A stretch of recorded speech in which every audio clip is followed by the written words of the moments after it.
Hey everybody, Mr. Regan here. And if you're watching this video, it's because we're looking at how to add images into our model here, how to manipulate those images so that we can show how our newt population is changing over time. So let's go ahead and get started first and foremost by reviewing your very first task. So earlier you came up with an explanation as to why the newt populations are becoming more poisonous over time. And you're thinking to yourself, how do I take these ideas and create a model that shows them? How do I show what I'm thinking? Well, to do that, you're going to need some images that obviously represent your thoughts and your ideas. And the best place to find them is obviously going to be, well, at least the easiest place is going to be Google. So when we go to Google, you're going to be looking for images. And there's two types of images you're going to find: images with backgrounds and images without backgrounds. The best way to find images you need, so let's say you need to show a newt, okay, newt picture. Let's start there.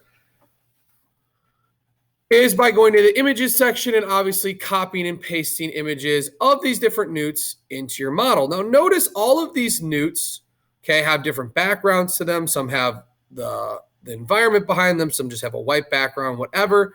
Either way, you can copy image and you can paste it into here.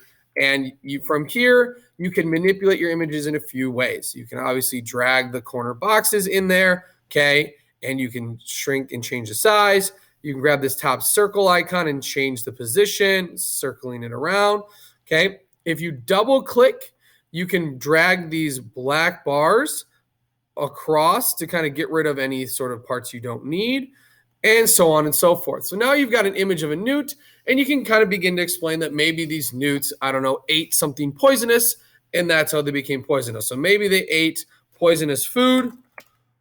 I don't know, maybe let's say a plant, and you can copy and paste this plant.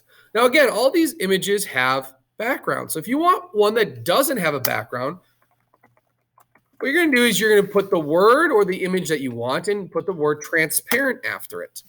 And you can find an image that has a transparent background to it. Sometimes you'll see these checkered backgrounds, sometimes you won't.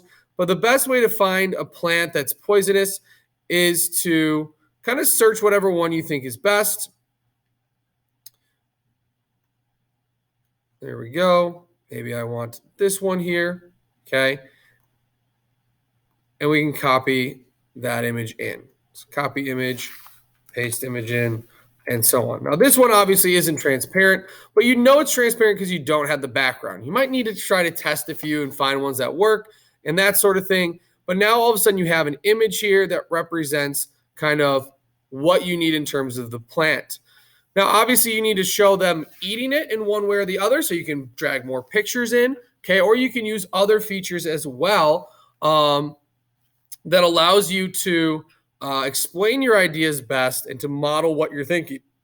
So I'm going to drag and drop things in here to begin showing kind of this idea that this guy is going to be eating this plant and becoming poisonous, okay? So maybe I need a poison icon,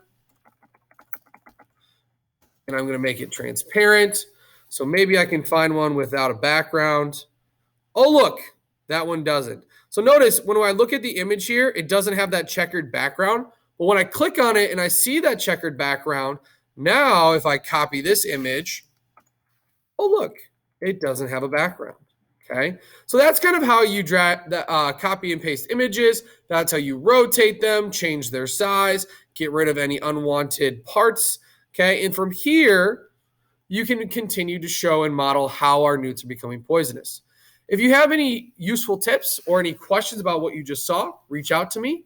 Otherwise, from here, I recommend continuing to watch some of our tutorials so you can understand how to add in the next parts to your model. And then obviously, if you feel you're done, we can check in with myself.